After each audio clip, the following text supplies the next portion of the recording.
Bismillahirrahmanirrahim. Assalamualaikum warahmatullahi wabarakatuh. Nama saya Muhammad Gifari Fikrikal. Saya akan mempresentasikan tentang seni komunikasi verbal. Apa itu komunikasi verbal? Komunikasi verbal adalah bentuk komunikasi yang menggunakan tulisan atau tangan. Bentuk komunikasi ini merupakan alat berupa bahasa yang outputnya berupa ucapan atau tulisan kata-kata. Berapa fungsi komunikasi verbal ini memiliki fungsi, yaitu penamaan. Penamaan ini bisa dibilang untuk memudahkan mengidentifikasi sebuah benda, objek, tindakan, atau berupa orang. Yang kedua yaitu jalur interaksi dan transmisi informasi. Sebagai alat untuk bertukar ide, komunikasi verbal lebih mudah digunakan. Dan yang ketiga yaitu menonjolkan artikulasi dan intonasi. Komunikasi verbal cukup unik karena dalam ungkapan-ungkapan menggunakan bahasa, perbedaan artikulasi dapat menghasilkan arti yang berbeda. Nah, yang terakhir yaitu alat sosialisasi yang efektif. Karena komunikasi verbal mudah digunakan, efektif menyampaikan maksud, banyak digunakan, dan fleksibel. Komunikasi ini sangat bermanfaat untuk bersosialisasi. Jenis komunikasi verbal ada dua. Jenis komunikasi verbal ada dua, yaitu sisi pemberi dan sisi penerima. Sisi pemberi jenis komunikasi ini biasanya terdiri dari berbicara dan menulis. Dan kalau sisi penerima yaitu mendengar dan membaca. Contohnya itu guru dan murid. Guru ini tugasnya sebagai sisi pemberi, yaitu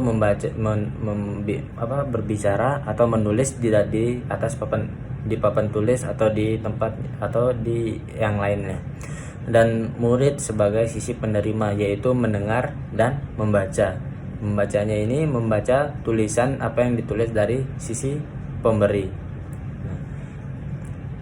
Dan selanjutnya yaitu pilar-pilar komunikasi verbal. Pilar-pilar komunikasi verbal itu ada tiga, yaitu komunikator, komunikan, dan pesan. Apa itu komunikator?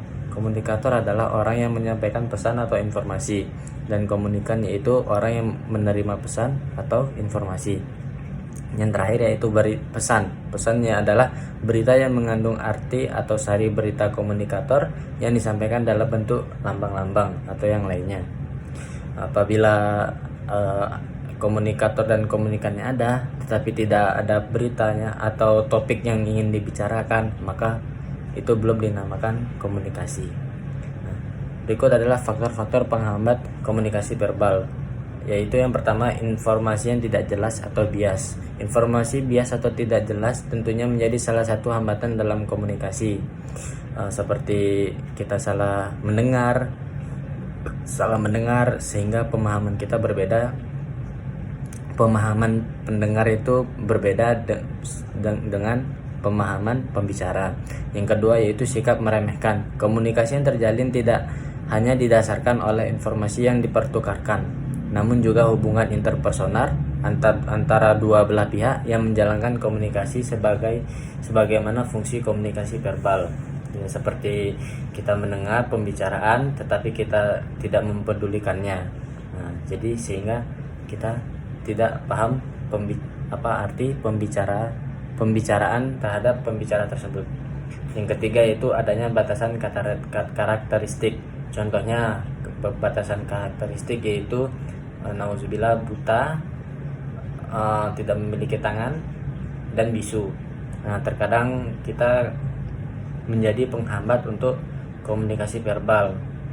Nah, yang keempat yaitu kesulitan menyusun kata-kata.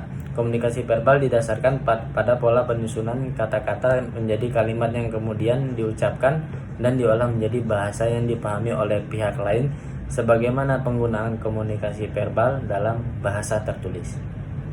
Ya, kebanyakan orang daerah Indonesia memiliki logat-logat yang berbeda, kadang-kadang bahasa kata-katanya dibalik atau gimana. Jadi itu menjadi penghambat dalam komunikasi verbal. Nah, yang terakhir yaitu gagap. Apa itu gagap? Gagap adalah seseorang yang memiliki kemampuan bicara yang kurang, seperti di awalnya terpotong-potong sehingga dari penerima ini kurang menangkap pembicaraan dari pembicara yang gagap. Mungkin cukup dari ini saya. Apabila kurangnya mohon maaf. Wassalamualaikum warahmatullahi wabarakatuh.